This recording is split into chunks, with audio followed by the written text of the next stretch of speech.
चलिए, अपने last turn पे अपना जो रिप्रोडक्टिव सिस्टम था, ह्यूमन रिप्रोडक्शन, वो अपन ने कंप्लीट कर दिया था।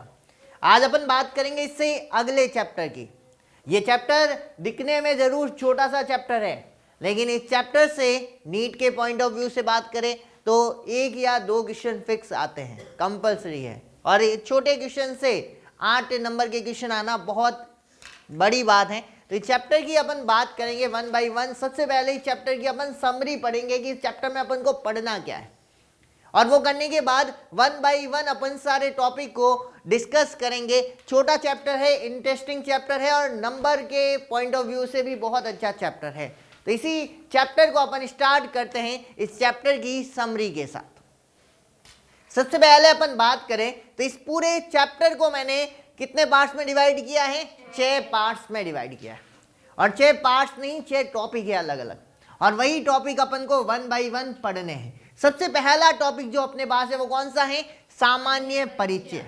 अगर मैं बात करूं सामान्य परिचय की, जनरल इंट्रोडक्शन की, तो जनरल इंट्रोडक्शन में अपन क्या पढ़ने वाले?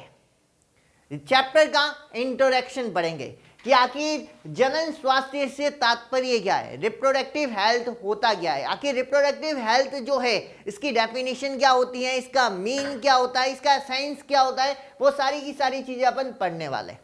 और इसी रिप्रोडक्टिव हेल्थ को और ज़्यादा बेटर बनाने के लिए गवर्नमेंट की क्या योजनाएं हैं, वो गवर्नमेंट कैसी जागरूकता और कैसे अलग अलग परियोजनाएं बनाई जा रही है इस जनन स्वास्थ्य को और बेटर बनाने के लिए, लोगों में जागरूकता फैलाने के लिए, उन सभी की बात अपन कहाँ पे करेंगे?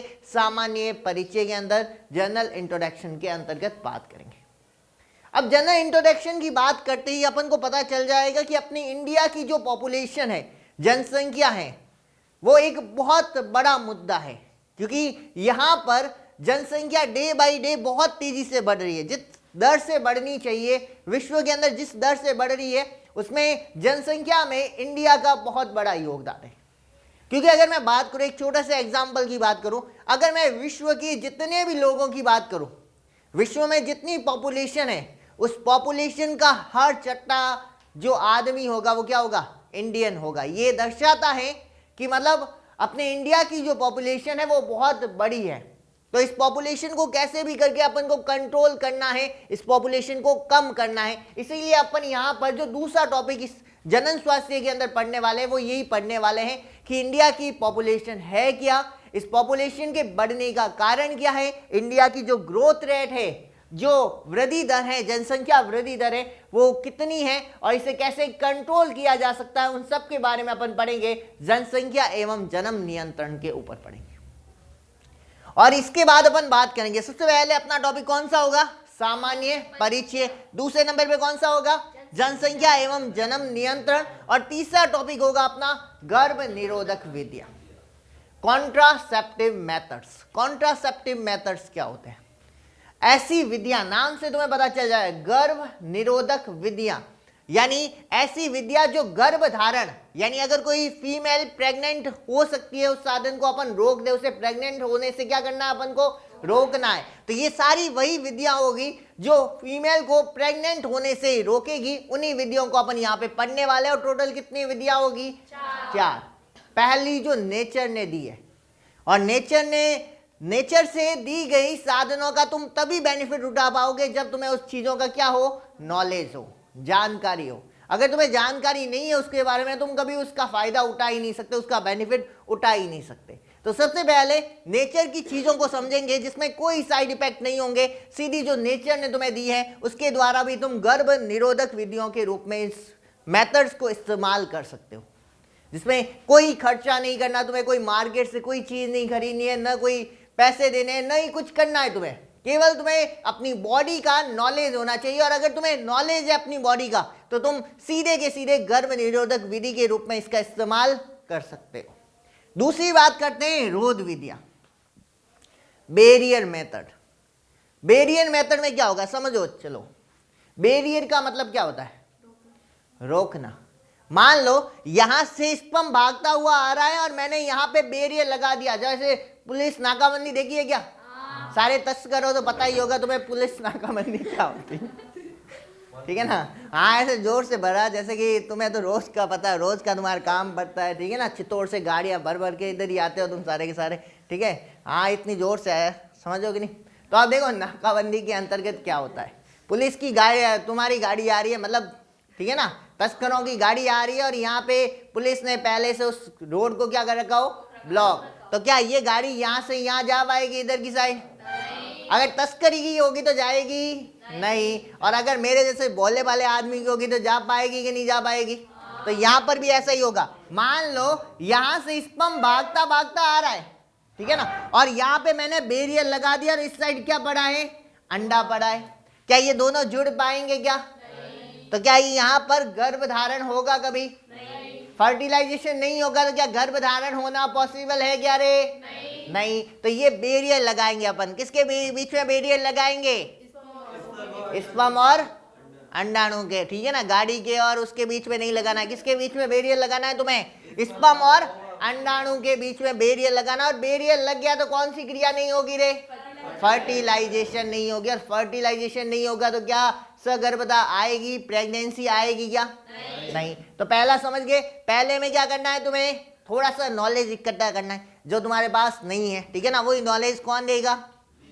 कौन देगा? भी देगा। समझ गए बात मेरी। दूसरे में क्या करेंगे अपन? नाकाबंदी करवाएंगे। किसके बीच में नाकाबंदी करवाएंगे?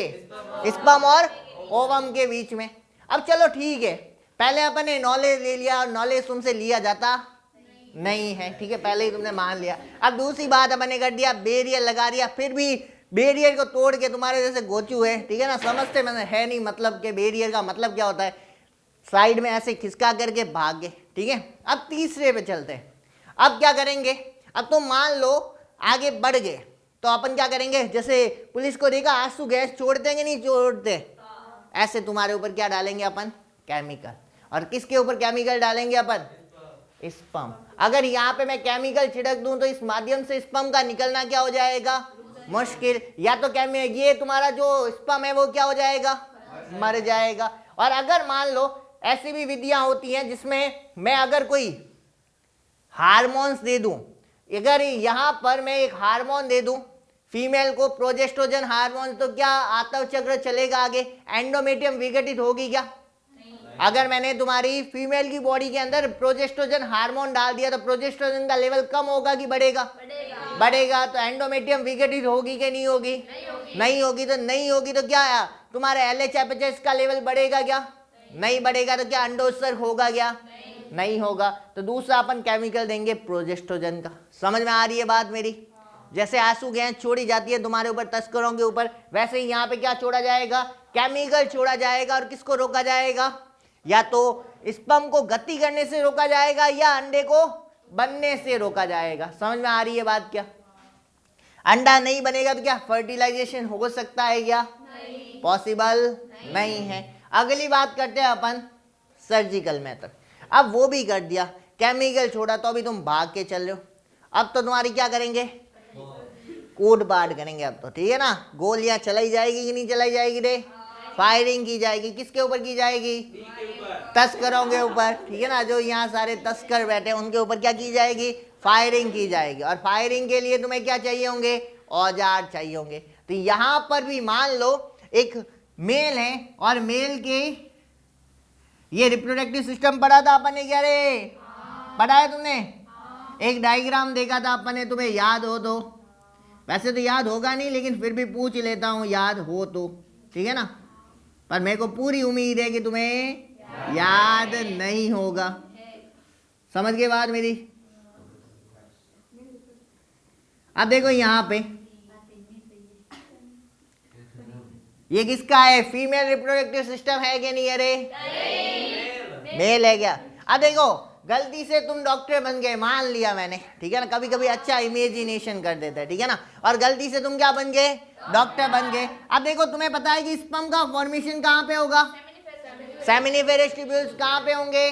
टेस्टिस के अंदर होंगे कि नहीं होंगे रे? और इस टेस्टिस की इस नलिका को, जिसका नाम क्या है इस बड़ी वाली नलिका का? वास्ट डिफरेंस को मैं कट कर दूं तो क्या यहाँ से शुक्राणु क्या बाहर आ पाएंगे? कभी नहीं। शुक्राणु नहीं आएंगे तो कभी भी वो जनन कर पाएंगे, फर्टिलाइजेशन कर पाएंगे क्या? नहीं। और गलती से तुम डॉक्टर बन गए तो कहाँ गया? तो गलती से अगर तुम डॉक्टर बन गए तो ये नली तुमने क्या कर दी, कर दी। तो क्या वो कभी पेरेंट बन पाएगा? क्या वो आदमी कभी शुक्राणु का फॉर्मेशन कर पाएगा? क्या कर पाएगा कि नहीं कर पाएगा? कर पाएगा। तुम्हारे जैसे गोचियों को ऑपरेशन कर दिया तो दिक्कत कर दोगे, ठीक है ना। एक नली काटी है, ऐसी कितनी नली होगी? इससे एक और होगी कि नहीं होगी रे? ऐसे नहीं कि एक काट के आगे कि अब जाओ फ्री रहो, तुम कभी पेरेंट बन नहीं सकते और महीने बाद वो जूते लेके आए भाई साहब आजा, ठीक है ना। ऐसे काम तुम्हें नहीं करना है। कितनी नलियां काटनी है? एक काटनी है कि दो काटनी है? दोनों काटनी है। समझ में आ रही है बात मेरी? और गलती से डॉक्टर बन जाओ तो एक ही काट के मत आ जाना, समझ गए बात मेरी। और अगर ये नली कट गई, अब नली को काटने के लिए तुमने ऑपरेशन किया कि नहीं किया? और ऑपरेशन को क्या बोला जाता है? सर्जरी। समझ गए बात मेरी? ये ऑपरेशन मेल में भी कर सकते हो और फीमेल में भी कर सकते हो। फीमेल में क्या करोगे समझो इधर, ये सिस्टम किस में होता है रे? मेल में कि फीमेल में? फीमेल में। अब फीमेल की बात करें और तुम गलती से क्या बन गए फिर से? डॉक्टर, ठीक है। अच्छा लग रहा है कि नहीं लग रहा है रे? बहुत खुशी होगी, ठीक है ना। अब देखो तुमने क्या काट दी? ये नलिका काट दी। और तुम्हें पता है अंडा कहाँ से आएगा? यहाँ से बनेगा कि नहीं बनेगा? फिम्बरी के पास जाएगा, इनफंडिबुलम में। ये रास्ता तुमने काट दिया। और स्पर्म कहाँ से आएंगे? यहाँ से आएंगे।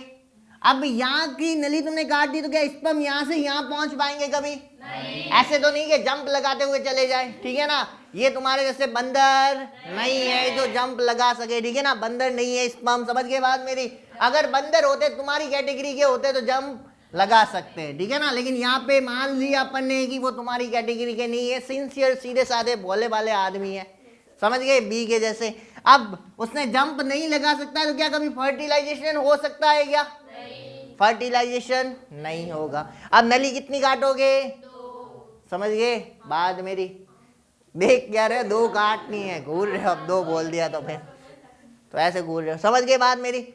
प्रोसेस समझ गए? अगर गर्भ निरोधकता को रोकना है तो कितने मेथड अप्लाई करने? पहले क्या करोगे? जानकारी लोगे। किसकी जानकारी लोगे? बॉडी की।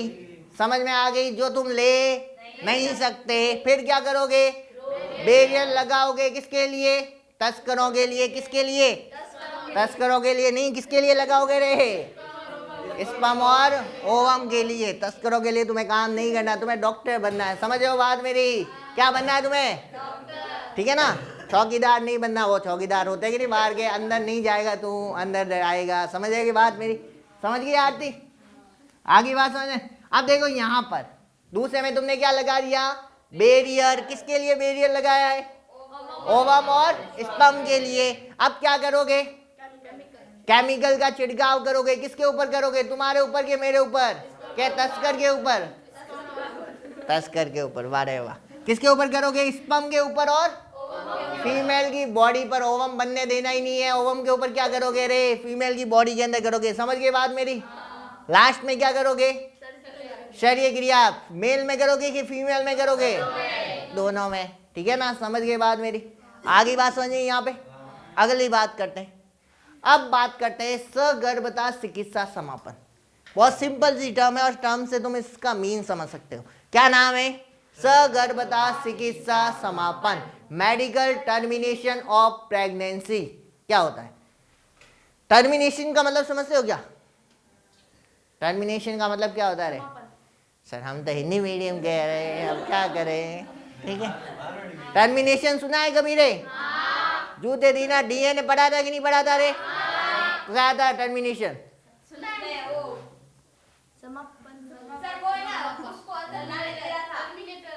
तो वही टर्मिनेटर था कि नहीं था? वहां पे समापन पद को अपन ने क्या बोला था? टर्मिनेटर पद। यहां पर भी तुम्हें क्या करना है? नाम पढ़ो।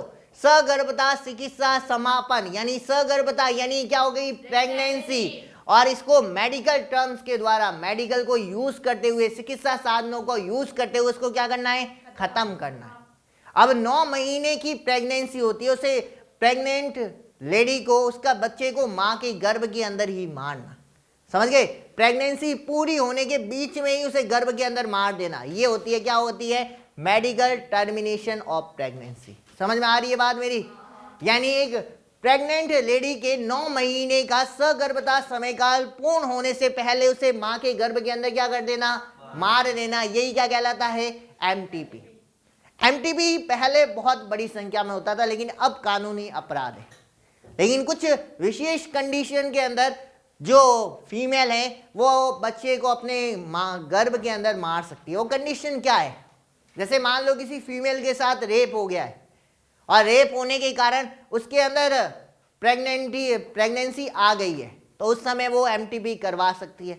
मान लो कोई फीमेल है, उसके अंदर जो बच्चा है वो आनुवंशिकी विकार हो गया, ठीक है ना, उसे डाउन सिंड्रोम हो गया, कोई भी रोग हो गया, तो वो एमटीपी करवा सकती है, ठीक है ना।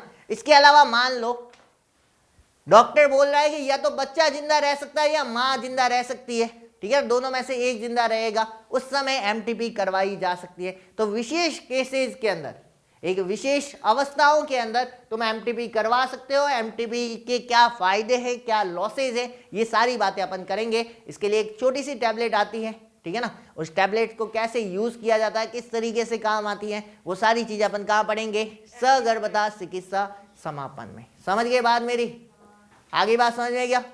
कितने टॉपिक हो गए अपने, पहला कौन सा है रे, दूसरा कौन सा है, तीसरा कौन सा है, और चौथा कौन सा है। अब बात करते हैं, अब उन बेचारे दुखी आत्माओं की बात कर ले। यहाँ तो बात ठीक थी, अब उन दुखी आत्माओं की बात कर लेते हैं जो बहुत साल हो गए शादी हुए, ठीक है ना, मान लो 5, 6 साल, 7 साल हो गए, और बहुत बार कोशिश करने के बावजूद उसमें क्या नहीं हो रहा है, बच्चा पैदा नहीं हो रहा है, ठीक है ना। अब तो पूरी एक मेडिकल ब्रांच बनी हुई है, पूरे हॉस्पिटल बने हुए हैं अपने इंडिया के अंदर अलग अलग जगह।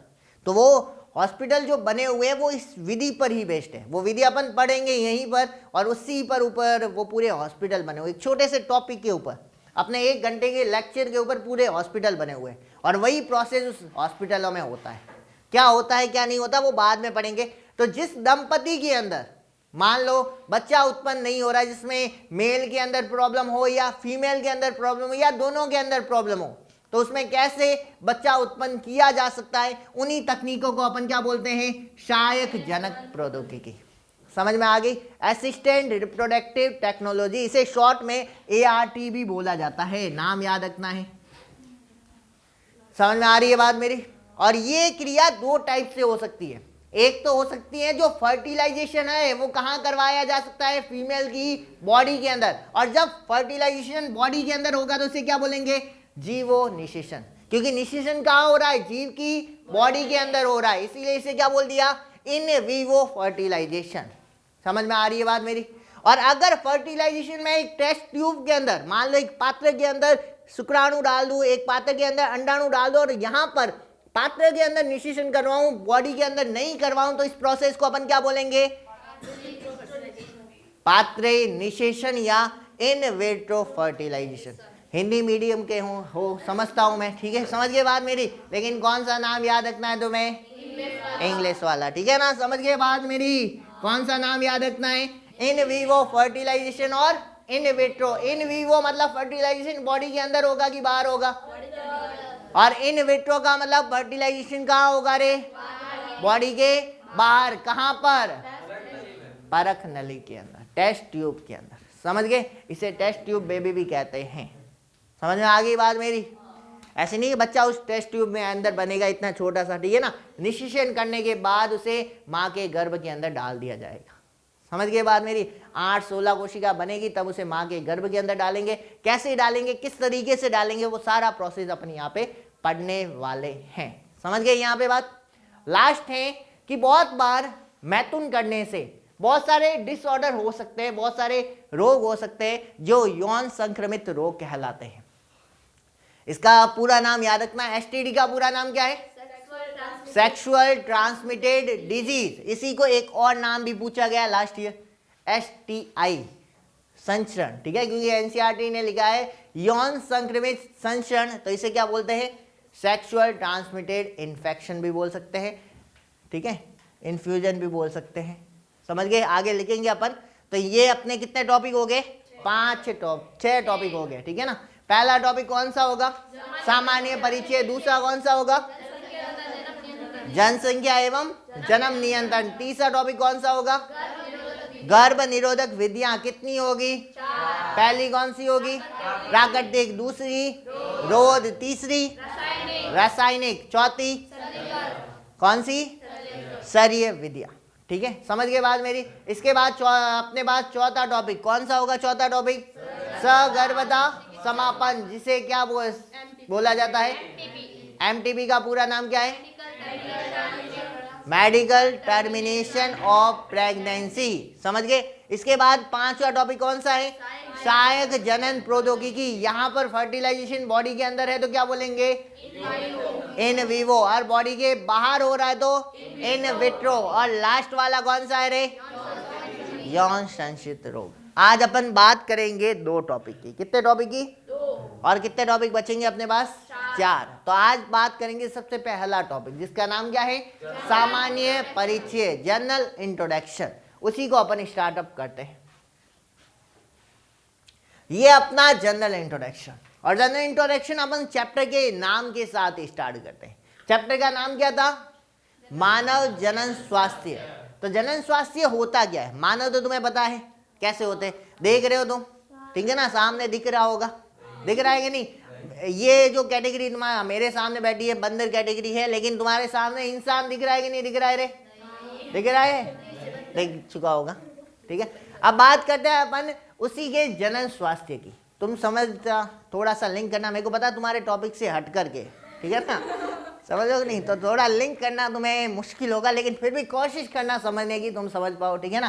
क्योंकि इंसानों की बात है तो बंदर को थोड़ी लेट समझ में आएगी, तो फिर भी अपन कोशिश करेंगे कि तुम्हें समझ में आ जाए। ठीक है, अब देखते हैं, स्टार्ट करते हैं जनन स्वास्थ्य को या रिप्रोडक्टिव हेल्थ को। रिप्रोडक्टिव हेल्थ क्या होती है? अगर कोई व्यक्ति पूरी तरह फिट होगा तो ही वो जनन कर सकता है, रिप्रोडक्शन कर सकता है, मैथुन की क्रिया कर सकता है। तो जनन स्वास्थ्य का तात्पर्य पूर्णतया फिट होने से। और फिट कैसे हो सकता है व्यक्ति? फिजिकली भी फिट होना चाहिए, शारीरिक रूप से। ऐसे नहीं कि हॉस्पिटल में लेटा पड़ा है, ठीक है ना, और सोचे जनन करेगा, ठीक है ना, पॉसिबल नहीं है। अगर मेंटली भी वो डिस्टर्ब है, उसका दिमाग सही तरीके से वर्क नहीं कर रहा है, तो भी वो जनन रूप से भी स्वास्थ्य रूप से हेल्थी नहीं है। क्योंकि मेंटली डिस्टर्ब होने से, डिप्रेशन में जाने से भी जो शुक्राणु की संख्या है, स्पर्म काउंट है, वो डे बाय डे क्या होने लगते हैं? कम होने लगते हैं। अगर मान लो समाज के अंदर उसकी पूरी की पूरी बेइज्जती हो चुकी है, तो भी वो मेंटली भी स्टेबल नहीं होगा। तुम्हारी होती है कि नहीं होती? कभी कभी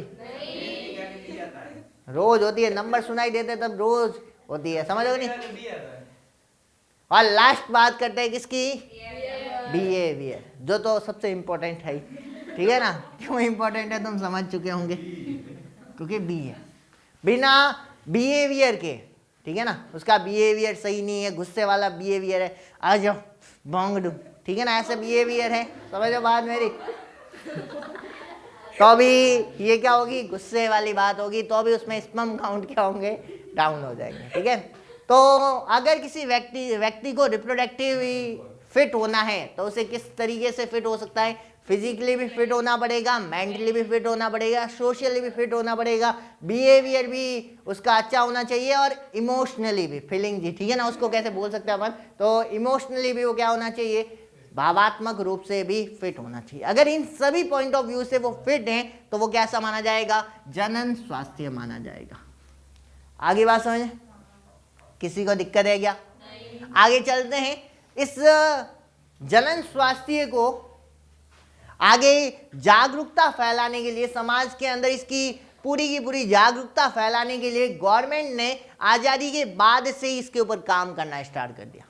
और 1951 के पास एक पूरी कमेटी बनाई गई जिसका नाम क्या था? फैमिली प्लानिंग, जिसे हिंदी में क्या बोलते हैं? परिवार नियोजन। ये कमेटी कब बनी थी? 1951 में। लेकिन वर्तमान में इसी कमेटी का नाम चेंज कर करके क्या रखा गया है? आरसीएस। आरसीएस का पूरा नाम क्या है? Reproductive and child health care programme. समझ गए बात मेरी? आर का मतलब क्या हो गया? रिप्रोडक्टिव। सी का मतलब क्या हो गया? Child health care programme. ठीक है ना, समझ गए बात मेरी? आर रिप्रोडक्टिव, सी का चाइल्ड, एच का मतलब हेल्थ केयर प्रोग्राम। समझ गए बात मेरी? तो नाम याद रखना है, आरसीएस का पूरा नाम याद रखना है। तो कितने अक्षरों का है? 1 2 3 4 5 6। गिनती समझ रहे हो कि नहीं समझ रहे हो रे? आती है गिनती? पहली 1 पे क्या है? 2 3 क्या? चौथा, पांचवा, छठा, सातवां। गिनती नहीं सीखनी अपन को, ठीक है ना? नाम सीखना है। किसका नाम सीखना है? आरसीएस का। समझ गए बात मेरी? किसी को दिक्कत है यहाँ पे? आगे चलते हैं। ये जो रिप्रोडक्टिव हेल्थ केयर है, पूरा का पूरा रिप्रोडक्टिव चाइल्ड हेल्थ केयर है, इसका कार्य क्या है? इसका कार्य है समाज में जागरूकता फैलाना। और समाज में जागरूकता किस पॉइंटों पे फैलाना, उन्हीं पॉइंटों को अपन समझें। पहला पॉइंट क्या है, किस पे काम करेगा वो? कि बॉडी के अंदर कितने रिप्रोडक्टिव ऑर्गन्स है जो मेल और फीमेल में पाए जाते हैं, जो अपन ने तुम्हारे रिप्रोडक्टिव सिस्टम के अंदर पढ़ा। सबसे पहले ये स्टार्ट किए थे कि नहीं किए थे? कि जितने भी ऑर्गन्स है, जनन अंग होते हैं, उनको कितनी कैटेगरी में डिवाइड किया था अपन ने? 2 में। पहली कौन सी थी? प्राथमिक जनन अंग, और दूसरा द्वितीयक जनन अंग। तो उन्हीं प्राथमिक और द्वितीयक जनन अंगों के बारे में जागरूकता फैलाने का कार्य कौन करेगा? आरसीएस करेगा। इसके अलावा उनके फंक्शन क्या होते हैं, वो बॉडी में क्या कार्य करते हैं, किस तरीके से कार्य करते हैं, वो सारी जागरूकता फैलाने का कार्य आरसीएस करेगा। इसके अलावा वो कार्य करेगा किशोरावस्था में होने वाले परिवर्तन। जैसे सबसे जो डिफिकल्ट फेज होती है वो होती है किशोरावस्था, वयस्क अवस्था। यानी मान के चलो 15 साल से 25 साल की जो अवस्था होती है वो सबसे डिफिकल्ट फेज होती है किसी भी स्टूडेंट के लिए या किसी भी व्यक्ति के लिए। उसी फेजेस के अंदर वो अपनी लाइफ में सेटल भी हो सकता है और अपनी लाइफ में डाउन भी हो सकता है, ठीक है ना? वो ऊपर भी जा सकता है और नीचे भी गिर सकता है, ठीक है ना? वो नशे का आदी भी हो सकता है और एक सही प्रवृत्ति या सही दोस्तों से संगत रख सकता है, खराब दोस्तों से संगत रख सकता है। ये सारी की सारी चीजें जो होती है ये किशोरावस्था में देखने को मिलती है। क्योंकि किशोरावस्था में हार्मोनल चेंज, यानी मैं बोलूं जितने भी हार्मोनल चेंज हो, जैसे दाढ़ी मूंछों का आना, गुस्से का आना, बिहेवियर में एकदम से परिवर्तन, नई चीजों के बारे में जानने की इच्छा। जैसे कोई सिगरेट पी रहा है तो ऐसा क्या है सिगरेट के अंदर, एक बार मैं भी फूंक लगा के देखूं, ठीक है ना? कोई दारू पिए तो कह रहे हैं मेरी भी एक बार इच्छा हो रही है सर, एक बार तो दारू मैं पीऊंगा, ठीक है ना, या पीऊंगी, ठीक है ना? ऐसी इच्छा होती रहती है। तो उन्हीं इच्छाओं का जो कारण है वो कौन है? किशोरावस्था। समझ गए बात मेरी? आगे बात समझे? तो ये सारे परिवर्तन कौन सी अवस्था में होते हैं? किशोरावस्था में। तो किशोरावस्था में होने वाले परिवर्तनों के लिए फैमिली वालों को, आसपास के जो बड़े लोगों को है, उनमें जागरूकता फैलाने का कार्य करना।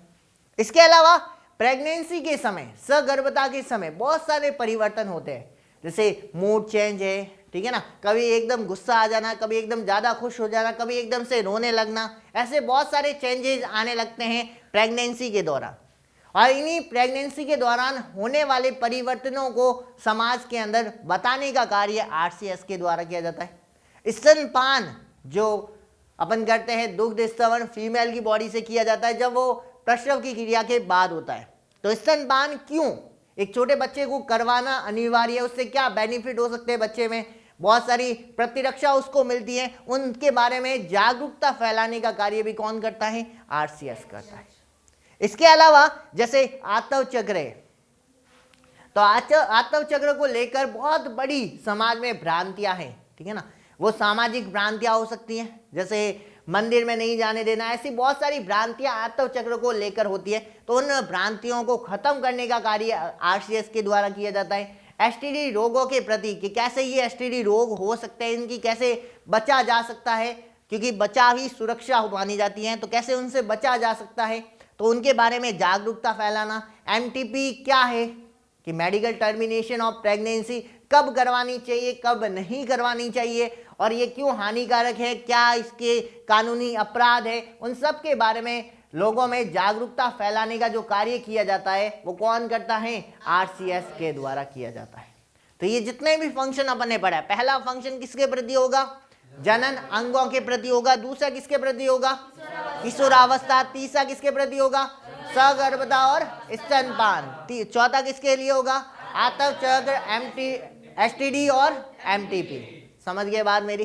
तो ये 4 पॉइंट तुम्हें लर्न करने हैं। थोड़ा सा थियोरिटिकल पोर्शन था और तुम्हें ये लर्न करना है। सन अच्छे से याद रखनी है। कौन सी सन याद रखनी है? 1951 क्या बनाया था? फैमिली प्लानिंग, जिसे आज किस नाम से जाना जाता है? RCS के नाम से। समझ गए बात? यहां तक किसी को दिक्कत है?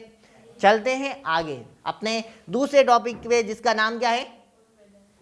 इसी के अंदर अपन पढ़े जनरल इंट्रोडक्शन के अंदर उल्बवेदन क्या होता है, एमिनोसेंटेसिस क्या होता है। मान लो एक फीमेल प्रेग्नेंट है और उस फीमेल को प्रेग्नेंट हुए 3 महीने से ज़्यादा हो चुके, ठीक है ना, 3 महीने से, क्योंकि 3 महीने के बाद इस क्रिया को किया जा सकता, उससे पहले कर पाना इसको पॉसिबल नहीं है। तो कम से कम एक फीमेल अगर 3 महीने से ज़्यादा प्रेग्नेंट है तो वो एमिनोसेंटेसिस करवा सकती है।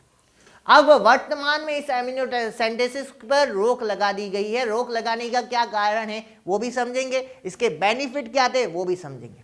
पहले जैसे तुमने देखा हो अपन ब्लड टेस्ट करवाते कि नहीं, CBC वगैरह, ठीक है ना, मलेरिया टेस्ट, वैसे एक सामान्य टेस्ट था जिसका नाम क्या था? एमिनोसेंटेसिस। जो कोई भी फीमेल जो प्रेग्नेंट होती थी वो 3 महीने के बाद ये टेस्ट करवा सकती थी अपनी इच्छा से, ठीक है ना। पैसे लगते थे, समझोगे नहीं समझो, तो अगर उसकी इच्छा है तो वो करवा सकती है, नहीं तो जरूरी नहीं है। इसमें क्या किया जाता है, जो माँ के गर्भ के अंदर, मान लो ये एक प्रेग्नेंट फीमेल है जिसको लेटाया गया है, इस फीमेल के गर्भाशय के अंदर एक बड़ा सा इंजेक्शन लगाया जाता है और इंजेक्शन जो होता है वो सीधा का सीधा इसके गर्भ के अंदर जो पल रहा बच्चा होता है उसके पास भेजा जाता है। और यहाँ पे इस बच्चे के चारों तरफ एक फ्लूइड होता है, एक द्रव्य भरा होता है। जैसे ये जो फ्लूइड दिख रहा है, जो तुम्हें स्काई ब्लू कलर का दिख रहा होगा, ये फ्लूइड भरा होता है। इस फ्लूइड का नाम क्या होता है? Amnion fluid. इस एमनियन फ्लूइड को किसके अंदर भर दिया जाता है? इंजेक्शन के अंदर भर दिया जाता है। और इस इंजेक्शन में भरे हुए फ्लूइड को कहाँ निकाला जाता है? बॉडी से बाहर। और बॉडी से बाहर निकालने के बाद उस फ्लूइड का क्या किया जाता है? एनालिसिस किया जाता है, उसका अध्ययन किया जाता है। क्योंकि इस फ्लूइड की बात करें, ये फ्लूइड किसका होगा? बच्चे का होगा कि नहीं होगा? तो बच्चे का जो सेल होगी वो बन गई होगी कि नहीं बनी होगी? इस फ्लूइड के अंदर बच्चे की सेल होगी कि नहीं होगी? और बच्चे की सेल होगी तो बच्चे की गुणसूत्र का पता चलेगा कि नहीं चलेगा? और गुणसूत्र का पता चलेगा तो अगर गुणसूत्र में कोई खराबी होगी तो उसका भी पता चलेगा कि नहीं चलेगा? मान लो अपन बात करें, ये एक बच्चा है और अगर इसमें 44 + X0 गुणसूत्र मिल गए तो इसका मतलब ये सामान्य बच्चा है कि किसी रोग से, आनुवंशिक रोग से ग्रसित बच्चा है? कौन से रोग से? टर्नर सिंड्रोम से। अगर मान लो इस बच्चे के अंदर 45 + XY गुणसूत्र आ गए तो ये क्या सामान्य बच्चा है कि किसी रोग से ग्रसित बच्चा है? कौन सा रोग हो सकता है? Down syndrome. 22वें गुणसूत्र की 30 सूत्रता। समझ गए बात मेरी? 21वें गुणसूत्र की 30 सूत्रता। समझ गए बात मेरी? अब देखो यहाँ पर अगर ऐसी तरीके का और भी कोई आनुवंशिक विकार होगा तो इसमें पता चलेगा कि नहीं चलेगा? तो इसका जो मुख्य यूजेस किया जाता था, इस पूरी टेक्निक का जो यूज किया जाता था वो किसके लिए किया जाता था? आनुवंशिक विकारों का पता लगाने के लिए। अगर कोई आनुवंशिक विकार होता तो उसे माँ के गर्भ के अंदर ही खत्म कर दिया जाता था, क्योंकि वो सामान्य बच्चा नहीं होता तो फैमिली के लिए भी उसे पालना मुश्किल होता और समाज के अंदर भी कुछ क्रूरतियाँ और कुछ नए नए जैसे चोरी है, डकैती है, ऐसे बहुत सारे अपराध बढ़ने लगते। इसीलिए इसे माँ के गर्भ के अंदर ही क्या कर दिया जाता है? खत्म कर दिया जाता है। लेकिन फिर भी लोग ये तो इसके बेनिफिट थे, लेकिन लोग इसका कुप्रयोग करने लगे, घटिया प्रयोग। जैसे अब नीट का एग्जाम है, मान लो, अच्छी बात है खराब बात है कि जो बेस्ट स्टूडेंट है वो कहाँ पहुँच पाएंगे? मेडिकल कॉलेज में। अगर कोई घटिया स्टूडेंट अगर मेडिकल कॉलेज में पहुंच गया, ठीक है ना, पैसे देकर, तो क्या होगा? समाज में बहुत ज़्यादा क्रूरतियाँ फैलेगी कि नहीं? वो जितने पैसे दिए वो वसूल करने के लिए क्या करेगा? ज़्यादा फीस अटकाएगा कि नहीं अटकाएगा? उसे नॉलेज बराबर नहीं होगा तो किसी को 1-2 को टपकाएगा कि नहीं टपकाएगा? जैसे तुम टपकाओगे, मेरे को पता है, पूरा भरोसा है मेरे को तुम पे, ठीक है ना। समझ गए बात मेरी? 1-2 को तो अगर गलती से डॉक्टर बन गया तो कहाँ पहुँचा दोगे? मैं तभी तुम्हारे पास आऊँगा नहीं, ठीक है ना, टेंशन मत लो। मैं दूसरे के पास 100 रुपये दे के चला जाऊँगा, फोकट में तुम्हारे पास आऊँगा नहीं, ठीक है। डबल तुम्हारे पास आएगा, किसको भरोसा है तुम्हारे ऊपर, ठीक है ना। अब देखो यहाँ पर अगली बात करते हैं। अब यहाँ पे जो ये मेडिकल एग्जाम है इसके बेनिफिट भी है। ये बेनिफिट है कि जो परफेक्ट स्टूडेंट है वो मेडिकल कॉलेज में पहुँच जाए। लेकिन अगर कोई व्यक्ति इसका पेपर खरीद ले, ठीक है ना, पेपर बिकते कि नहीं बिकते रे? 15-20 लाख में, ठीक है ना। तो अगर कोई खरीद ले तो ये क्या अच्छी बात है, घटिया बात है? तो यहाँ पर भी यही चीज़ है, ये तो प्लस पॉइंट है इसका। लेकिन अब क्या होता है कि बहुत सारे लोग क्या करते हैं, यहाँ पर पता लगा देते हैं, क्योंकि गुणसूत्रों का पता लगाएंगे तो लड़का होगा कि लड़की होगी ये पता लगेगा कि नहीं लगेगा। और लड़की होने पर वो बच्ची को माँ के गर्भ के अंदर क्या कर देते थे, मार देते थे। इसीलिए जो भ्रूणीय हत्या थी वो बहुत तेजी से बढ़ने लग गई थी। एक समय तुमने न्यूज़पेपर में हर दूसरे दिन पढ़ने को मिलता था कि इसने अपने माँ के गर्भ के अंदर इस बच्ची को मार दिया, भ्रूणीय हत्या तेजी से बढ़ रही है। इसके ऊपर नाटक भी बने थे और बहुत सारी क्रियाकलाप भी तुम्हें देखने को मिले थे, ठीक है ना। तो इसी को रोकने के लिए गवर्नमेंट ने इस पूरी की पूरी विधि को क्या कर दिया, बैन कर दिया। समझ में आ रही है बात मेरी? तो ये बैन करने का कार्य किया। तो एमिनोसेंटेसिस क्या होता है, कब की जाती है? 3 महीनों के बाद की जाती है। क्यों की जाती है 3 महीनों के बाद? क्योंकि जो एमनियन के अंदर जो सेल आएगी जिसमें गुणसूत्र बनेंगे, ये गुणसूत्र बनने में कितना टाइम लग जाएगा? 3 महीने कम से कम। समझ गए बात मेरी? कि लिंग का जो निर्धारण होगा, लड़का होगा कि लड़की होंगे, गुणसूत्र प्रॉपर बन के तैयार होने में कितना टाइम लगेगा? 3 महीने। और 3 महीने लगने के कारण ही एमिनोसेंटेसिस करने के लिए कितने महीने चाहिए? कम से कम 3 महीने। 3 महीने के बाद कभी भी एमिनोसेंटेसिस किया जा सकता है। और एमिनोसेंटेसिस करने से बेनिफिट क्या होगा? आनुवंशिक रोगों का पता लग जाएगा। और घाटा क्या होगा? लिंग का भी पता लग जाता है, जिससे भ्रूणीय हत्या तेजी से क्या होने लग गई, बढ़ने लग गई। समझ गए बात मेरी? आगे बात समझे। तो अगर तुम्हें कोई पूछ ले कि उल्ब वेदन की विधि प्रयुक्त है कि अप्रयुक्त है, तो क्या लिखोगे? दोनों ही है, प्रयुक्त भी है और अप्रयुक्त भी है। प्रयुक्त क्यों है तो रीजन ये लिख देना, और अप्रयुक्त क्यों है तो रीजन ये वाला लिख देना। समझ गए बात मेरी? क्योंकि अगर ये विधि नहीं होगी तो तुम्हें पता ही नहीं लगेगा कि तुम्हें आनुवंशिक रोग है कि नहीं किसी बच्चे को, ठीक है ना, जो माँ के गर्भ के अंदर पड़ रहा है। तो इसका पता लगाने के लिए विधि सबसे ज्यादा प्रयुक्त है और इससे क्वेश्चन भी बनता है, ठीक है ना। आगे बात समझे। किसी को दिक्कत हो तो बोल देना पहले। यहां तक दिक्कत है किसी को? चलते हैं अपने लास्ट टॉपिक पे, आज के लास्ट टॉपिक पे। चैप्टर के लास्ट टॉपिक पे नहीं चलना है, कहाँ चलना है? आज के लास्ट टॉपिक पे। छोटा सा थियोरेटिकल टॉपिक है तो जल्दी से अपन इसको खत्म करते हैं। बात करते हैं अपन थोड़ा सा, कहाँ चलते हैं? बैक में चलते हैं, ठीक है ना। तुम्हें घुमाने लेके चलते हैं 1990 के अंदर, ठीक है ना। 1990 के अंदर चले अपन, कहाँ चले? वर्ल्ड के अंदर चलते हैं, विश्व के अंदर चलते हैं। तो उस समय विश्व की जो जनसंख्या थी वो कितनी थी? 2 अरब। 2 अरब यानी कितने होते? 200 करोड़। और अगर बिलियन में बोलूं तो क्या होता है? 2 बिलियन। और अगर मिलियन में बोलूं तो कितना होता है रे? 2000 मिलियन, ठीक है ना। ये डाटा मैंने क्यों लिखा है समझना। अगर तुम्हारे बोर्ड के अंदर आए तो कोई दिक्कत नहीं, कुछ भी दे दे तुम लिख दोगे। लेकिन अगर नीट के अंदर आएगा तो कोई भी दे दे तो तुम्हें पहचानना पड़ेगा, सारे डाटा तुम्हें पता होने चाहिए। तुम्हें 200 करोड़ पता है तो तुम ये आंसर उसने अरब में दे दिया तो तुम बता नहीं पाओगे, अटक जाओगे। अगर मिलियन में दे दिया, तुम्हें नॉलेज नहीं है तो कर नहीं पाओगे। समझ में आ रही है बात? इसलिए सारे डाटा लर्न करने हैं तुम्हें। तो 1990 में वर्ल्ड की जनसंख्या कितनी थी? 2 अरब यानी कितने करोड़? 200 करोड़, ठीक है ना। और बिलियन कितनी? 2 बिलियन। और मिलियन कितनी? 2000 मिलियन। और अगर मैं बात करूं 2000 की बात करूं तो तब कितनी थी जनसंख्या विश्व की? 6 अरब। 6 अरब मतलब 600 करोड़ यानी कितने बिलियन? 6 बिलियन यानी कितने मिलियन? 6000 मिलियन। समझ गए बात मेरी? अगर मैं बात करूं किसकी? 2011 की, तो विश्व की जनसंख्या कितनी थी? 7.2 अरब यानी कितने करोड़? 720 करोड़ यानी कितने बिलियन? 7.2 बिलियन यानी कितने मिलियन? 7200 मिलियन। समझ गए बात मेरी? आगे बात समझ गई? अब बात करते हैं किसकी? इंडिया की, यानी बी की, यानी भारत की। समझ गए बात मेरी?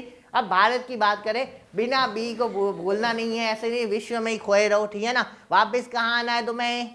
बी के पास, भारत के पास, ठीक है। इंडिया की बात करें तो कब की बात करें? आजादी के समय की, 1947 की। तब जनसंख्या कितनी थी? 35 करोड़, यानी कितने मिलियन? 350 मिलियन। और 2000 में बढ़कर के कितनी हो गई रे? 1 अरब, यानी कितने करोड़? 100 करोड़, यानी कितने बिलियन? 1 बिलियन, यानी कितने मिलियन? 1000 मिलियन। और 2011 में बढ़ के कितनी हो गई रे? 1.2 अरब, यानी कितने करोड़? 120 करोड़, यानी कितने बिलियन? 1.2 बिलियन, यानी कितने मिलियन? 1200 मिलियन। समझ गए बात मेरी क्या? किसी को दिक्कत है क्या? समझ गए यहाँ तक? ये जनसंख्या डाटा तुम्हें क्या करना है? लर्न करना है। समझ गए? आगे बात अब करते हैं ग्रोथ रेट की बात। ये अच्छे से याद रखना है, इंडिया की जो ग्रोथ रेट है लगभग 2% है। और 2% एक छोटा सा आंकड़ा नहीं होता है, 2% बहुत बड़ा आंकड़ा होता है ग्रोथ रेट के अकॉर्डिंग। यानी प्रत्येक वर्ष 1000 व्यक्तियों पर कितने नए व्यक्ति बनेंगे? 2 व्यक्ति बनेंगे। और तुम्हें दिखने में ये आंकड़ा बहुत छोटा लग रहा होगा, लेकिन ये ग्रोथ रेट बढ़ते बढ़ते हो सकता है विश्व की संख्या के बराबर केवल इंडिया ही बैठा रहे, ठीक है ना। अगर 9 करोड़ है तो पता चले कि 8 करोड़ केवल इंडिया की जनसंख्या है। समझ रहे हो बात मेरी? अगर 9 अरब है तो मान के चलो 8 अरब किसकी है? इंडिया की। अगर इसी रेट से बढ़ता रहा तो चाइना को तो वैसे पीछे छोड़ दिया अभी वर्तमान की जनसंख्या के अकॉर्डिंग, ठीक है ना। आने वाले समय में ऐसे नहीं कि विश्व की जनसंख्या के बराबर इंडिया आ जाए पूरा का पूरा, ठीक है। तो ये होना भी क्या है? पॉसिबल है, ठीक है। अब चलते हैं अपने कि ये जो ग्रोथ रेट बढ़ रही है, ये जनसंख्या बढ़ रही है, इनके क्या क्या कारण है। तो पहला कारण क्या है? चिकित्सा साधनों में क्या हो गई? वृद्धि हो गई। और चिकित्सा साधन अच्छे से मिलेंगे तो क्या उनकी मृत्यु दर क्या हो जाएगी? कम हो जाएगी। मरेंगे नहीं तो जनसंख्या क्या होती जाएगी? इसीलिए तुम्हें क्या करना चाहिए? मारना नहीं, मरना चाहिए, ठीक है। दूसरी बात करते हैं अपन मातृ मृत्यु दर। जो माँ बनने वाली होती है, प्रेग्नेंट लेडी होती है, पहले क्या होते, साधन नहीं मिल पाते थे। प्रेग्नेंट लेडी उसके एकदम से दर्द होने लगते थे, वो एकदम से हॉस्पिटल नहीं पहुंचा पाते थे, जिसके कारण मातृ मृत्यु दर क्या हो जाती थी? बढ़ जाती थी, जिससे बच्चा भी मर जाता था और माँ भी मर जाती थी। लेकिन अब हर जगह क्या हो गया? हॉस्पिटल बन गए। और हॉस्पिटल बनने से जो उनको मेडिकल फैसिलिटी चाहिए वो आसानी से मिल जाती है, जिससे किसकी कमी होने लग गई? मातृ मृत्यु दर की कमी होगी। तो अगर तुम्हें जनसंख्या को कम करना है तो किसको मारना है? मातृ मृत्यु दर को मारना है। ऐसे नहीं कि सर हम डॉक्टर बन गए अब, ठीक है ना। किसको टपका? यही तो कह रहा हूं। मान लो गलती से तुम इतने अच्छे डॉक्टर बन गए गलती से, ठीक है ना। मान लेते, इमेजिनेशन कर लो, ठीक है ना। अच्छा लग रहा होगा तुम्हें, ठीक है ना, नाम सुन करके अच्छा ही लगा हो तब तक, ठीक है। और गलती से अच्छे डॉक्टर बन गए और तुम इंस्पायर हो गए कि यार इंडिया की जनसंख्या बढ़ गई तो मेरे यहाँ पे खाने के लाले पड़ जाएंगे, जो खाना है अनाज है उसके भाव बढ़ जाएंगे, ठीक है ना। मेरी ज़मीनें कम हो जाएगी, लोग बाग खरीदेंगे और मैं क्या करूँगा, कहाँ जाऊँगा, ठीक है। टेंशन होगी कि नहीं होगी रे? बहुत भयंकर टेंशन होगी। अब तुम डॉक्टर हो, रोज़ के पैसे डाल रहे 1001, अब क्या करोगे? जनसंख्या कम करोगे, 500 को ठीक करोगे और 500 को हर दिन टपकाते चलोगे, ठीक है ना। कभी इसको कभी उसको, ठीक है ना। इस प्रकार इंडिया की जनसंख्या को कम करने में तुम्हें क्या दिया जाएगा? भारत रत्न से नवाजा जाएगा। समझ गए कि इंडिया की जनसंख्या को कम करने में जो सबसे बड़ा योगदान है वो किसका रहा है? इनका रहा है, ठीक है। समझ गए बात मेरी? तो ऐसे काम कर मत देना, समझ गए। अब पहला समझ आ गया, मृत्यु दर का कम होना। दूसरा क्या था? मातृ मृत्यु दर का कम होना। तीसरा मातृ मृत्यु दर कम होगी तो शिशु मृत्यु दर भी क्या हो जाएगी? कम हो जाएगी, क्योंकि अच्छी फैसिलिटी मिल जाएगी, क्योंकि तुम्हारे जैसे डॉक्टर अभी बने नहीं हैं, ठीक है। जिस दिन बन जाएंगे तब ऑटोमेटिकली ये बढ़ने लगेंगे रेशियो, ठीक है। जनन अवधि वाली संख्या ज़्यादा होनी, यानी इंडिया की जो जनसंख्या है उसमें मान के चलो 18 से 30 साल वाले युवा क्या है? ज़्यादा है। और ये युवा ज़्यादा होंगे तो बच्चे उत्पन्न करने की संख्या क्या होगी? ज़्यादा। अगर किसी देश के अंदर छोटे बच्चे और बुढ़े व्यक्ति ज़्यादा है तो क्या वहाँ की जनसंख्या बढ़ सकती है क्या? नहीं बढ़ेगी, ठीक है ना। बड़े हैं तो टपक सकते हैं, समझोगे नहीं। और जब तक ये छोटे वाले जनन अवधि में नहीं आ जाए तब तक बच्चे पैदा नहीं कर सकते। समझ गए बात मेरी? तो यहाँ पर अपने यहाँ पर जनन अवधि वाली संख्या ज़्यादा है, इसीलिए यहाँ की जनसंख्या बढ़ने की संभावना क्या होती है, ज़्यादा होती है। तो यही था अपना कौन सा टॉपिक, जनसंख्या एवं जन्म नियंत्रण। और इसमें तुम्हारा योगदान बहुत बड़ा रहने वाला है फ्यूचर के अंदर, ठीक है ना। तो थोड़ा सोचना, रखेंगे, सही बात है, ठीक है। तो इसके बाद अपन अगले टर्न पे तीसरा टॉपिक स्टार्ट करेंगे। तीसरा टॉपिक अपना कौन सा था, गर्भ निरोधक विधिया। एक दिन का टॉपिक है, उसी को अपन नेक्स्ट टर्न पे कंप्लीट करेंगे और फिर आगे बढ़ेंगे। आज के लिए अपन इतना ही करते हैं।